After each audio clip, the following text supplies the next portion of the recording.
Fake News de Libération, les décodeurs du monde, l'AFP Factuel.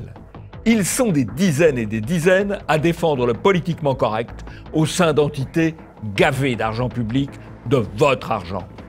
Et nous, sur Immédiat, nous sommes une toute petite équipe pour démonter les mensonges du système. Nous avons besoin de vous. Aidez TV Liberté.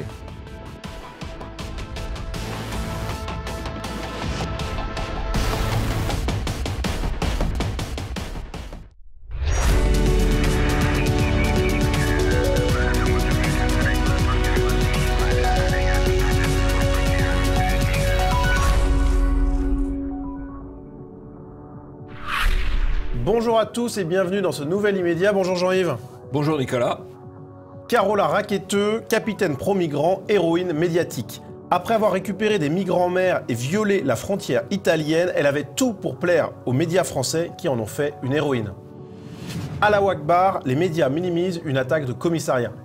Des jeunes ont mené une attaque violente contre un commissariat en Normandie au cri de Allahu Akbar. Très vite, plusieurs grands médias ont tenté de minorer les faits. Police contre écolo, les médias plein gaz. Les médias en font des tonnes sur l'évacuation à l'aide de gaz lacrymogène de militants écolos à Paris. Mieux vaut être un militant vert que gilet jaune. Et vous retrouverez le zapping et les tweets.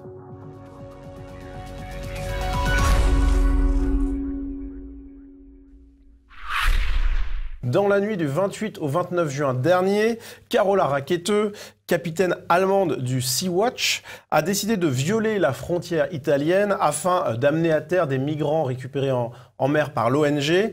Un accostage violent puisqu'une navette italienne a tenté de s'y opposer et avant de se retirer in extremis, avant d'être touché tout simplement par le bateau Sea-Watch. Les réactions en Italie ont été très diverses, mais en France, les réactions médiatiques ont été unanimes. Au mieux de la neutralité et au pire, une capitaine portée au pinacle. On a cet exemple de Ouest France, Carola Rackete, la capitaine du Sea-Watch qui défie les autorités italiennes. Donc on a le terme défi qui est plutôt amélioratif pour elle. Et puis ce chapeau, elle a marqué les esprits par son engagement et sa pugnacité face aux autorités italiennes. Avec Jean-Yves, une photo très positive. Alors l'objectif, c'est de l'angéliser, et on veut tellement l'angéliser qu'il y a une auréole, un petit flou, oui, un petit halo au-dessus de sa tête. C'est une sainte, cette femme, c'est sûr. En tout cas, c'est une photo qui est très positive. Très positive. Et par la faute, par l'image, par le texte et par l'image. Exactement.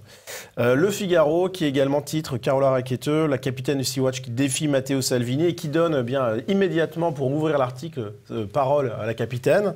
Ce n'était pas un acte de violence, seulement de désobéissance. Et puis 20 minutes s'interroge. Qui est Carola Rackete ? L'article rédigé commence comme cela. Dans son navire, 42 migrants épuisés, sauvés en pleine mer, ont enfin pu mettre pied à terre. Et dans le corps de l'article, c'est redit.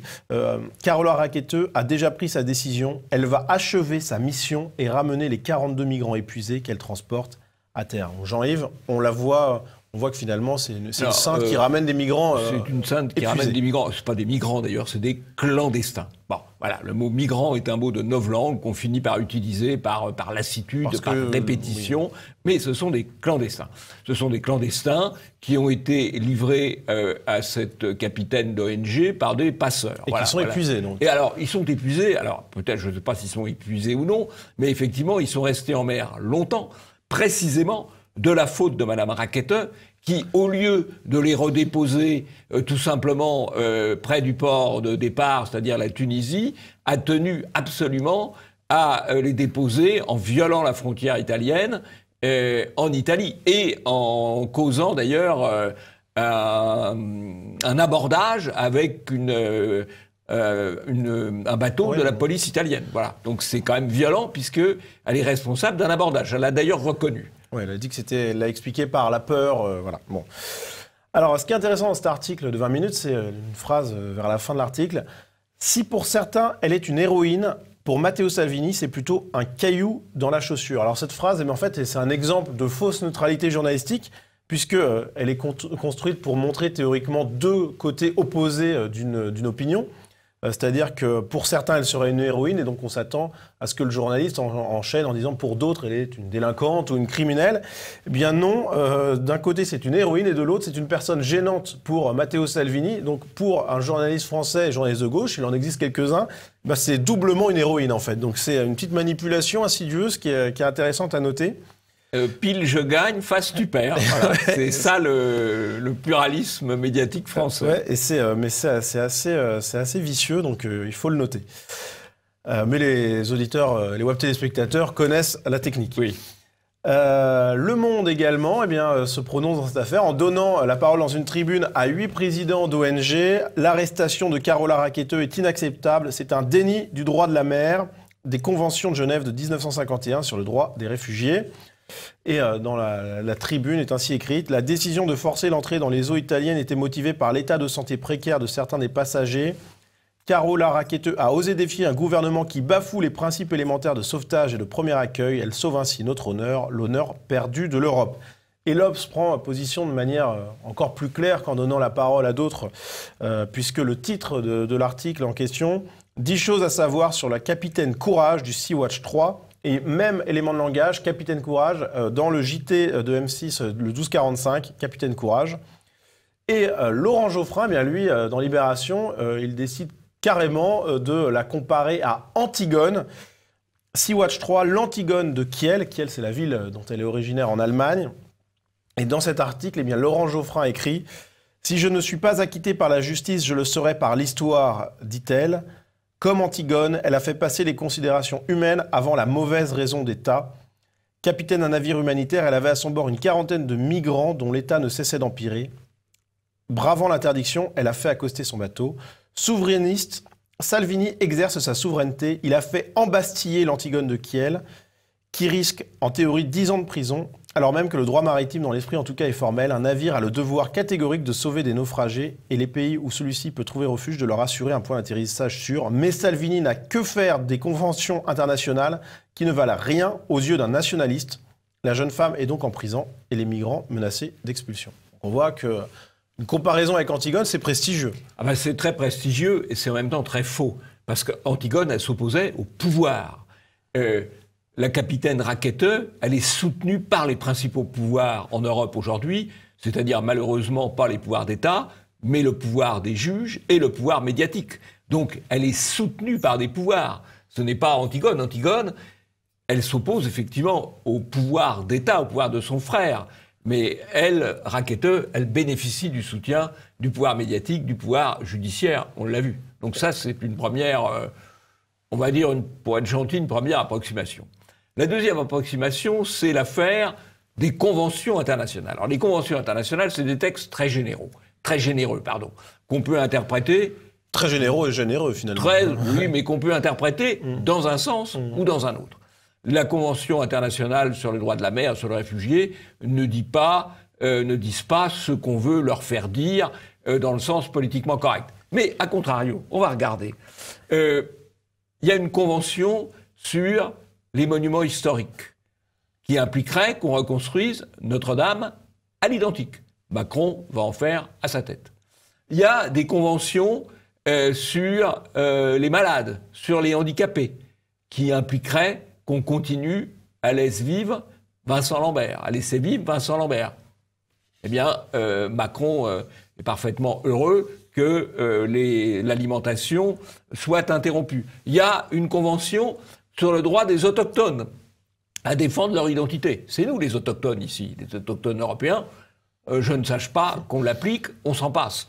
Donc, ce qu'on appelle l'état de droit à grand renfort de sucre, c'est quand même une tromperie absolue, puisque c'est simplement l'interprétation des textes dans un sens politiquement correct et quand ça arrange.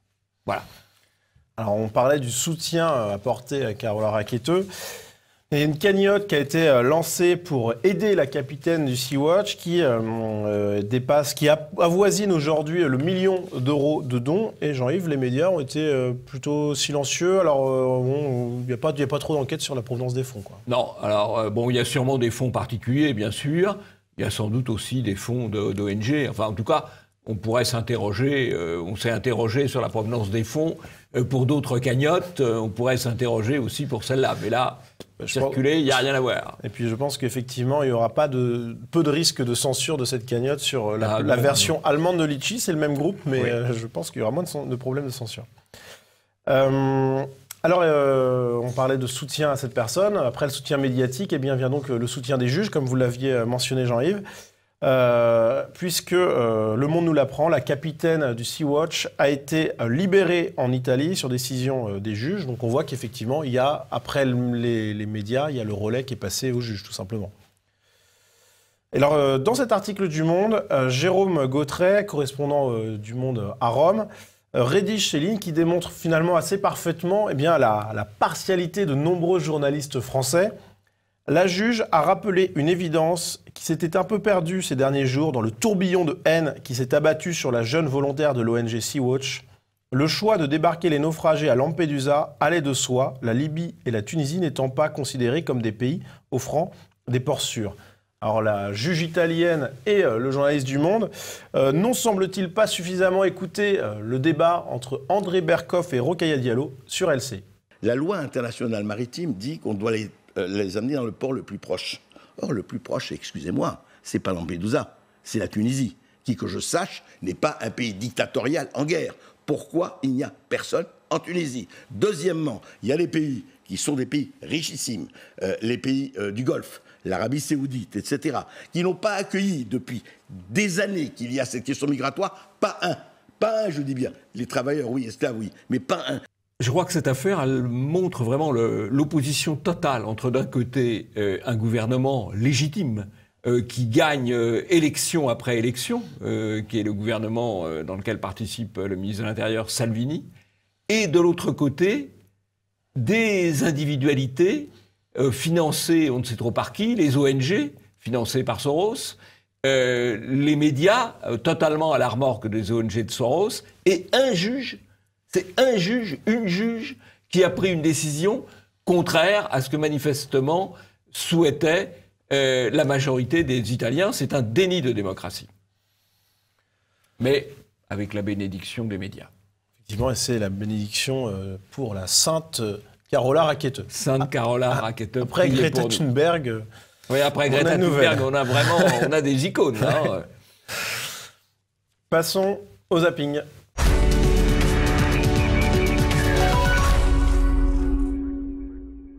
De la même façon que si vous prenez les statistiques de l'administration pénitentiaire, c'est statistique, c'est public, hein, ben vous apercevez qu'il y a un taux d'étrangers qui est incomparablement supérieur en prison au taux d'étrangers dans la population résidente en France. Le Code du patrimoine protège Notre-Dame avec la protection de monuments historiques. L'UNESCO, on a ratifié, on a demandé à ce que l'UNESCO protège et que ça soit un grand site de l'UNESCO. L'UNESCO a classé Notre-Dame parce qu'elle avait cette silhouette-là. Toutes les règles internationales, la loi française nous oblige à restaurer Notre-Dame dans le dernier état historique connu. Donc le président de la République n'a rien à dire, n'a pas son mot à dire. Je veux passer, je suis désolé, je ne comprends pas pourquoi de simples citoyens ici ne peuvent pas circuler. Je veux passer, je suis désolé, il n'y a aucune raison. Il n'y a aucune raison. En fait, cette école, c'est un peu le village d'Astérix. Quand les enseignants, les parents et le maire ont appris la fermeture prochaine de l'école, ils se sont retroussés les manches. Du coup, ils ont obtenu un moratoire. Mais il y a tout de même peu de chances que l'école reste ouverte. On est 25 de moyenne par classe, 25 élèves par classe, donc on est loin de manquer d'élèves, vraiment. Et donc on voit aucune raison de fermer ces écoles. Cette école, c'est l'âme du village ? C'est l'âme du village, c'est la vie de la commune, c'est la relation avec les parents, c'est le lien social. Effectivement, un problème de droit des femmes, mais à mon avis, si on voulait vraiment protéger les femmes, on interdirait le bikini plutôt que le burkini. Dans un monde où on est bombardé d'images de femmes en taille de guerre, c'est plutôt le bikini. Ben justement, Voltaire rigolerait autant. Voltaire rigolerait autant d'interdire le bikini que d'interdire le burkini, mais à mon avis, c'est aussi absurde l'un que l'autre. On forme de manière express un peu tout le monde à la détection de la radicalisation, et notamment dans l'administration pénitentiaire. Vous avez des gens qui, en une journée ou 2 journées de formation, on leur explique comment détecter un fondamentaliste islamiste qui est prêt à passer à l'acte, alors qu'on a dit qu'un mécréant pouvait aussi passer à l'acte.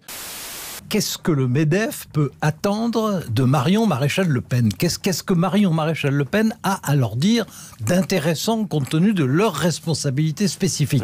Qu'est-ce qu'elle a à dire en économie ? Qu'est-ce qu'elle a à dire à des chefs d'entreprise ? Quelle est sa compétence ? Quelle est sa culture ? Quel est son acquis ? Quelle est son expérience ? Dans tous ces domaines, c'est zéro. Marion Maréchal a une école par exemple. Une école lamentable, une école lamentable avec une vingtaine d'étudiants qui sont de niveau académique à pleurer de rire, avec des conférenciers qui disent tous la même chose, c'est-à-dire rien. Je m'appelle Louise, je suis une des étudiantes au niveau académique à pleurer de rire, dont vous parliez ce matin sur RTL. J'étudie en Bac+4 à l'ICEP, après avoir obtenu une licence d'études européennes et internationales et suivi 1 an de master d'histoire à la Sorbonne. J'ai également publié dans la revue de Défense nationale. Je parle anglais, espagnol et japonais. J'espère vivement que vous accepterez l'invitation de notre directrice Marion Maréchal à venir donner une conférence à l'ICEP afin que vous puissiez vous faire une idée plus précise de notre école que vous qualifiez de lamentable. À bientôt. There might be some media out there. What do you think? You think there might be a couple of cameras? It's possible. Get rid of them. Fake news.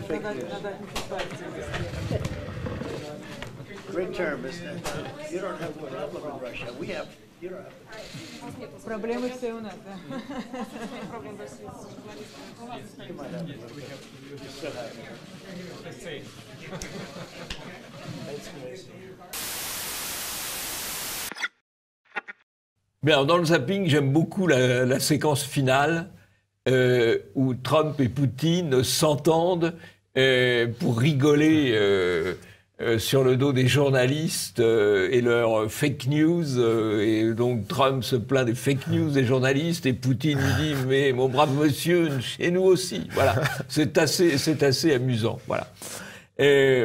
Alors, on retrouve aussi notre affaire de droit, avec Rickner, qui est le grand spécialiste de la tribune de l'art, le grand historien de l'art, grand spécialiste de l'art, qui défend, lui, la position d'une reconstruction à l'identique de Notre-Dame, reconstruction à l'identique qu'il considère comme obligatoire en fonction précisément des conventions internationales sur lesquelles, là, M. Macron va tout à fait s'asseoir ou a la volonté de s'asseoir. Donc ça prouve bien que les conventions internationales, on en prend, on en laisse. Voilà. Il y en a qu'on prend, il y en a qu'on laisse. Ça dépend de ce qu'on veut faire.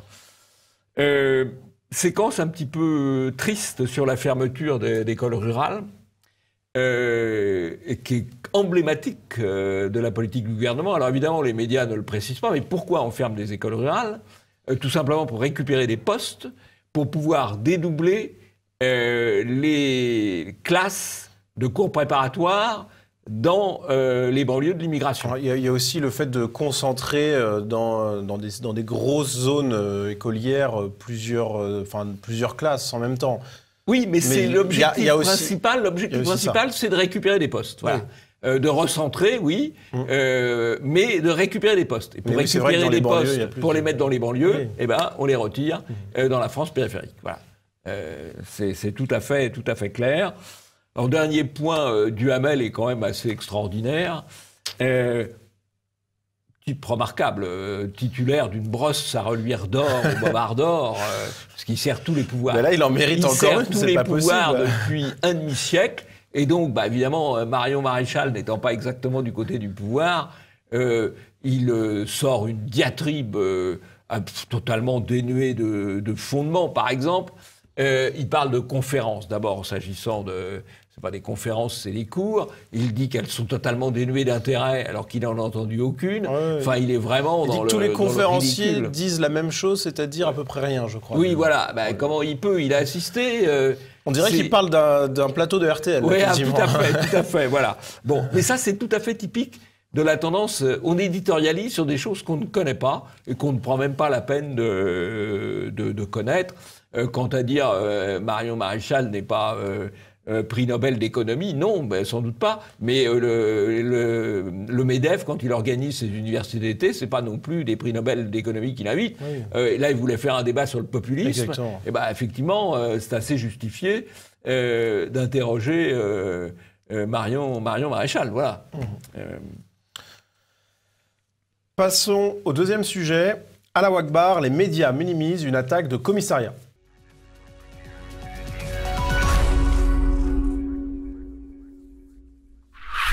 C'est un sujet qui a beaucoup fait parler cette semaine, enfin qui a beaucoup fait parler sur les réseaux sociaux, un peu moins dans les salles de rédaction, même si c'est Le Figaro qui a d'abord diffusé la nouvelle, un commissariat de l'Eure attaqué par des jeunes au cri d'Allah Akbar.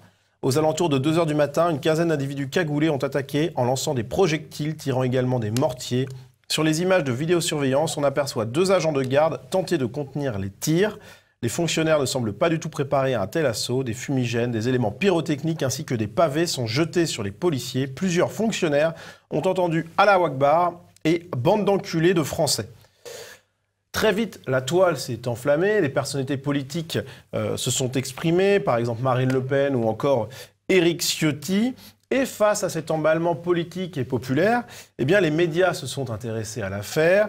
Pour calmer le jeu, évidemment, on a par exemple l'AFP Factuel qui a sorti un papier tentant de minimiser l'attaque, mais la palme revient à cet article du Parisien écrit par Cyril Simon, sur lequel nous allons nous attarder quelques instants.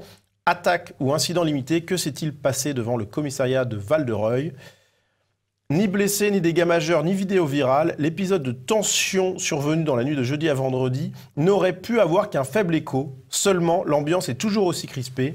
Pourquoi ? Cela tient principalement en 2 mots, Allahu Akbar, une expression prononcée à plusieurs reprises selon les syndicats. Le syndicat Alliance parle d'un acte d'une violence inouïe, la mairie, elle, d'un incident limité et hélas devenu banal quand la chaleur de l'été amène les jeunes à rester dans la rue. Après la victoire de l'équipe de football d'Algérie face au Sénégal, un groupe d'adolescents se dirige vers le commissariat, pour la plupart encagoulés. 3 courtes vagues de heurts plus tard, les individus quittent la zone. Au total, quelques dizaines de mortiers d'artifice et environ 115 morceaux de pierre ou de béton ont été jetés. Les dégâts sont limités, écrit le journaliste.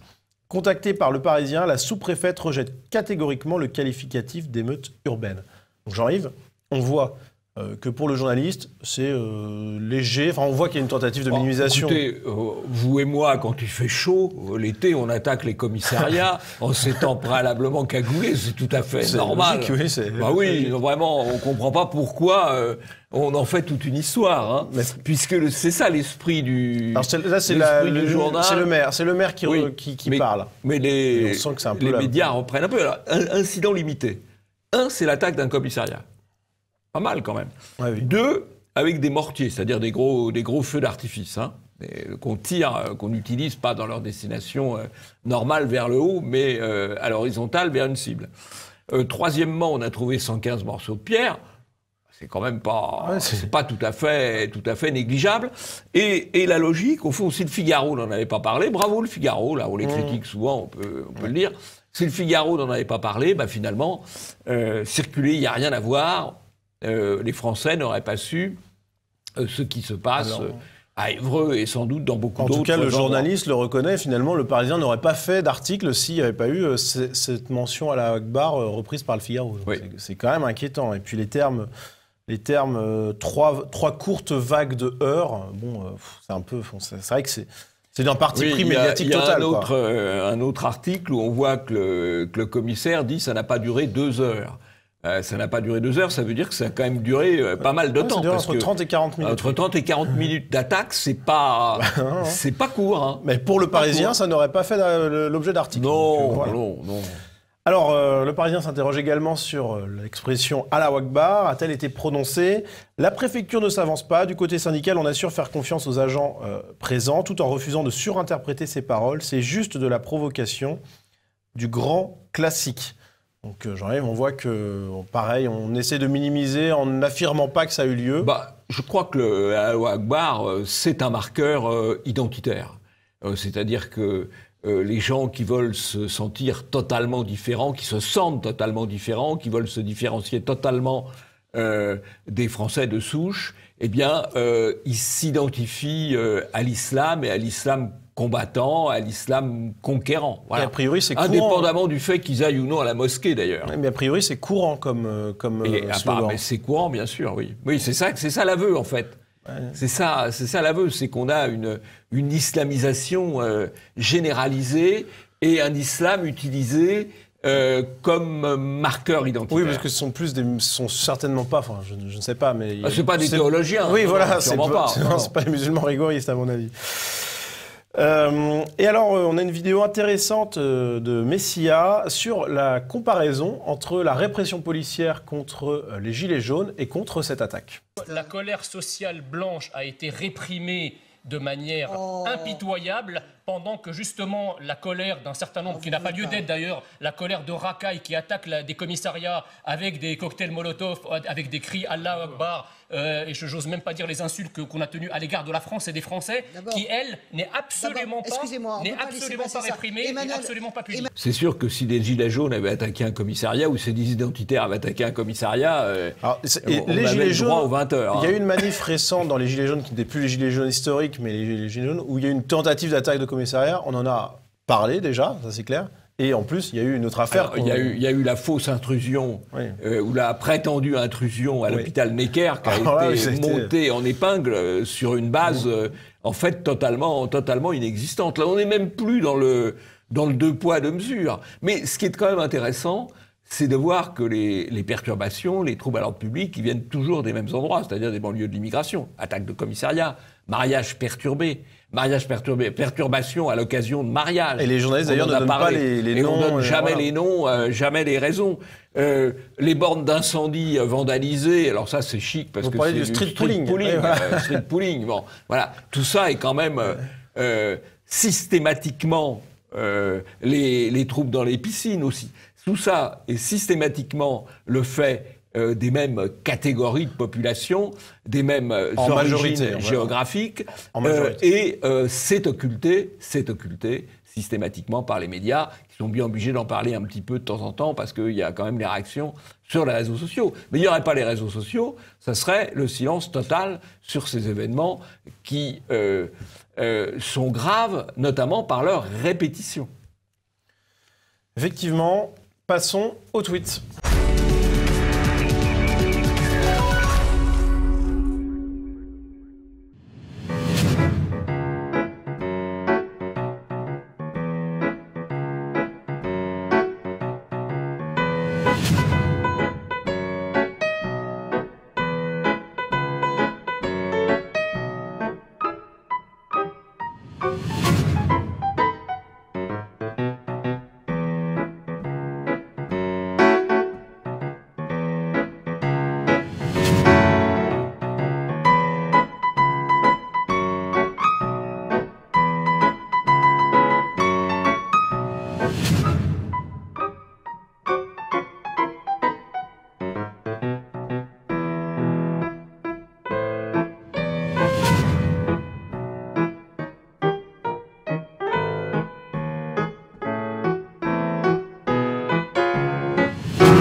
On va commencer par des choses un peu légères. Le médiateur de Radio France change de sexe. C'est Radio Trans maintenant. Voilà. Alors je ne sais pas si la patronne, camarade de promotion de Macron, Sybille Veil, va s'appeler Sébastien peut-être pour suivre le mouvement. Si Léa Salamé va devenir Léon Salamé. Enfin, on peut tout imaginer là maintenant. C'est un effet de mode. Hein, donc, sinon, ça serait un peu réactionnaire de leur part de ne pas le faire, je trouve. Hein, je les mets en garde là-dessus. Il faut quand même avancer dans le progressisme, pas laisser seulement le médiateur percer les voies, si j'ose dire. Voilà. Alors, il y a aussi un autre un autre tweet particulièrement humoristique, c'est que Le Monde s'indigne que les médias d'État de Hong Kong qualifient de casseurs les opposants au pouvoir chinois qui veut augmenter les droits d'extradition, ses droits d'extradition. Et donc, il reproche au pouvoir d'État d'accuser ses adversaires d'être des casseurs. Ça vous rappelle rien, Nicolas? Ça rappelle quelques petits souvenirs, Ça effectivement. rappelle quelques petits souvenirs, mais à Hong Kong, c'est très mal. Ah À ouais. Paris, parfait. C'est pareil, j'ai vu aussi qu'il y avait une répression violente parce qu'ils avaient utilisé des bâtons. Ouais, sachant qu'il y a Voilà. beaucoup moins de répression à Hong Kong que dans les rues de Paris. Enfin, c'est évident. Beaucoup plus mesuré. Ah bah bien sûr. Plus mesuré. Voilà, alors ça, c'est le comique, quand même, le comique un peu involontaire de ces gens-là. Alors, il y a aussi cet acteur noir qui dit « Mais c'est très vilain, on est raciste, on veut pas que je joue James Bond. » Idriss Elba, oui. Voilà, Idriss Elba. Bah oui, mais sauf que James Bond, d'abord, c'est un personnage de cinéma, mais avant d'être un personnage de cinéma, c'est un personnage de roman de polar, d'espionnage, créé par Ian Fleming. Et Ian Fleming, il décrit son héros. Son héros, il est très britannique, oui. Il est blanc, il est européen, il est hétérosexuel, voilà. Alors maintenant, on veut le remplacer par un noir ou par un homosexuel parce que ça ferait avancer le schmilblick politiquement correct et puis ça permettrait de faire une opération de propagande de plus. Mais c'est pas sûr que ça marche quand même. Hein. Y a un moment où il va peut-être falloir siffler la fin de la récréation. Alors, dans les nouvelles, toujours dans les nouvelles intéressantes, il y a le déclin de la presse locale. Bah oui, mais la presse locale, elle est tellement conformiste, tellement au service des pouvoirs locaux que ça finit par user et que on ne peut que recommander à nos web spectateurs d'aller sur Brésinfo. Ouais, là, sur tout l'ouest de la France. Qui est tout l'ouest de la France, qui est vraiment un très bon site de réinformation Et sur le locale. national aussi, par ailleurs. Et d'aller aussi sur Languedoc Info ou sur Toulouse Info, Toulouse aussi, Info, qui sont de bons sites de réinformation Il y en qui a permettent d'autres, d'avoir. Il y en a d'autres, mais enfin, on cite les principaux. Voilà. Alors, il y a aussi l'affaire de la libération des deux otages en Afrique qui avait entraîné la mort de 2 commandos. À l'époque, on avait évoqué 2 possibilités. Le fait que l'intervention était due au fait que l'un des otages qu'on n'a jamais vu était un agent américain. C'est aujourd'hui confirmé par Malbrunno. Et on a eu aussi une autre confirmation, c'est que le général Lecointre et les généraux qui étaient présents pour accueillir les 2 otages français libérés y ont été vraiment sur ordre parce qu'ils pensaient que c'était pas tout à fait décent de le faire, mais c'était ce que vous aviez dit. Moi, j'avais mis quelques réserves en l'absence d'informations. Vous avez raison d'être prudent, mais c'est confirmé, semble-t-il, par ceux qui suivent bien. Et puis a priori, ils étaient vraiment situation. Très réticents à y aller. Hein. Très réticents, mais enfin bon, ils obéissent. C'est la contrepartie de leur fonction. Il faut bien l'admettre.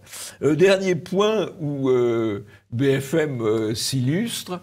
Il se trouve qu'un spectacle de Dieudonné, lors des répétitions, a été attaqué à la voiture bélier. On voit d'ailleurs la voiture monter sur la scène.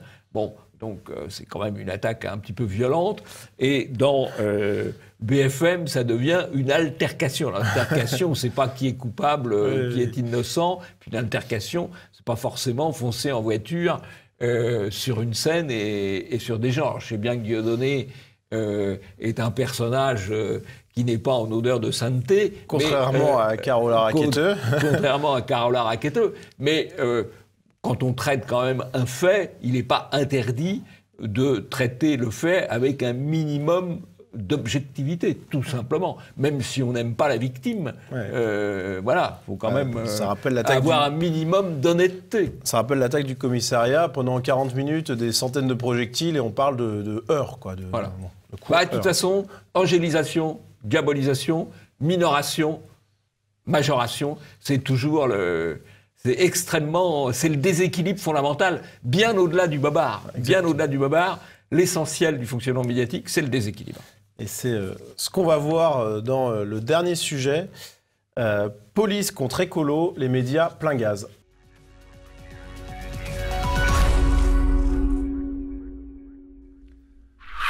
Ce 28 juin, à la mi-journée, des militants d'une association écologiste manifestaient dans Paris et ils ont tenté de bloquer le pont de Sully, mais rapidement les policiers sont arrivés et après un temps de calme, eh bien, les policiers ont commencé à faire évacuer le pont à l'aide de gaz lacrymogène. On va voir la vidéo tout de suite.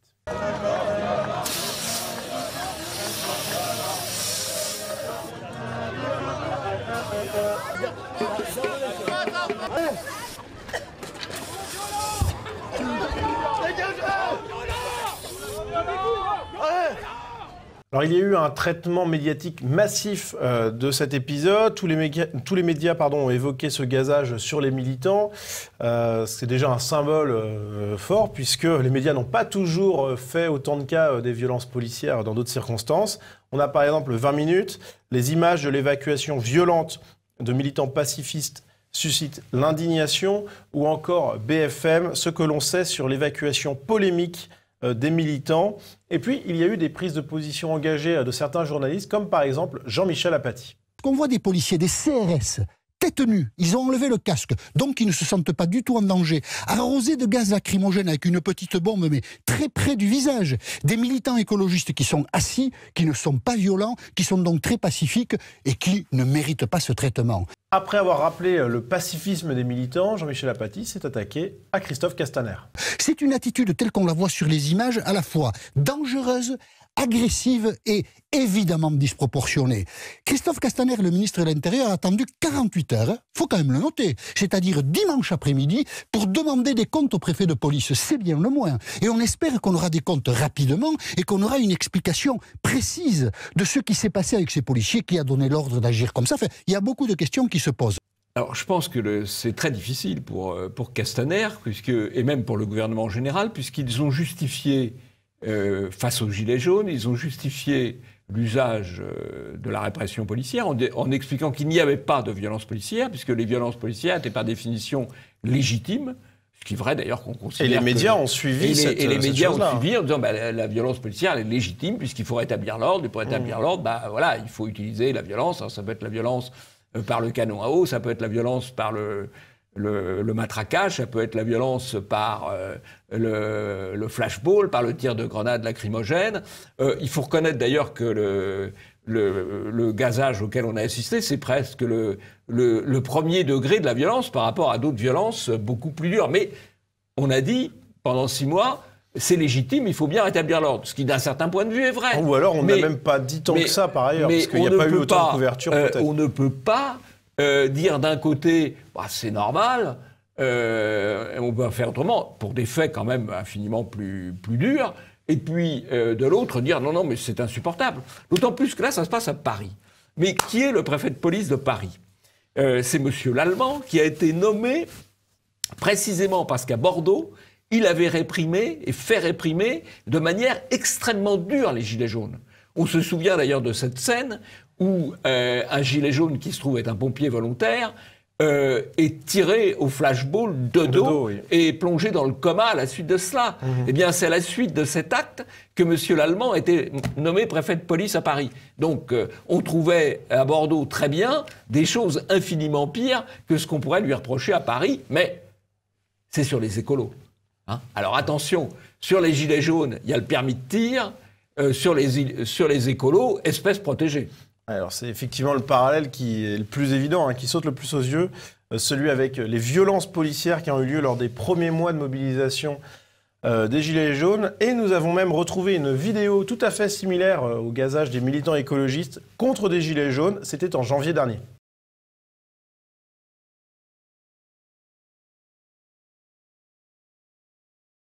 Ce gazage-là, qui est d'ailleurs... c'est loin d'être la violence la plus dure qu'ont subie les Gilets jaunes. Alors vraiment, de très très loin, c'est pas la violence la pire. Mais on n'en a évidemment jamais entendu parler. Jamais entendu parler. On n'a pas d'ailleurs entendu parler, en tout cas pendant les premiers mois, des éborgnés, des tirs tendus de grenades ou des tirs de LBD. J'ai un petit souvenir pour les téléspectateurs d'Immédiat. La réaction d'un expert au JT de TF1, alors que les premières violences policières, ça commençait un petit peu à sortir après des mois, mais malgré tout, la réaction était assez amusante. vu la violence inouïe des casseurs, eh bien, il n'y a pas eu, à première vue en tout cas, de bavure. Pas de mort, pas de blessés graves. Et de l'avis de tous les experts, c'est la preuve de beaucoup de sang-froid et de maîtrise. Bon, alors Jean-Yves, je ne sais pas si le terme amusant, c'est avec le recul, on se dit quand même que c'était très exagéré qu'un expert soit aussi aveugle sur les violences policières. Aveugle sur les personnes éborgnées. Exactement aussi. Ouais. Mais en tout cas, on voit qu'il y a deux poids, deux mesures assez fort. Ah oui, qu'il y a déjà eu d'ailleurs avant avec la manif pour tous et les veilleurs. La manif pour tous a été présentée comme violente, alors que Dieu sait si elle ne l'était pas. Ça, c'est le moins qu'on puisse dire, peut-être pas assez d'ailleurs. Et qu'elle a subi quand même une répression parfois assez forte, avec des enfants qui ont été gazés. Et là, par contre, on avait, même si les médias en parlaient, il y avait beaucoup de moqueries de la part de certains observateurs. Beaucoup de moqueries en disant, bon, enfin quoi, ils pleurnichent, ils chouinent pour pas grand-chose. On a eu les veilleurs, qui étaient des actions alors tout à fait pacifistes, pacifiques, avec des gens assis, etc. Bah oui, ils ont été évacués à coups de matraque et à coups de gaz lacrymogène. Bon voilà, ça n'a pas ému grand monde non plus, quoi. Alors faut savoir, on peut pas dire à la fois, bah il faut que la police rétablisse l'ordre. Dans certains cas, elle a droit à tous les moyens, même les pires, et dans l'autre, elle n'a pas le droit aux moyens, même malgré tout, les plus anodins. Mais encore une fois, il y a d'un côté les plans de chasse et de l'autre les espèces protégées. C'est vrai qu'il y a d'un côté les écolos et de l'autre les identitaires.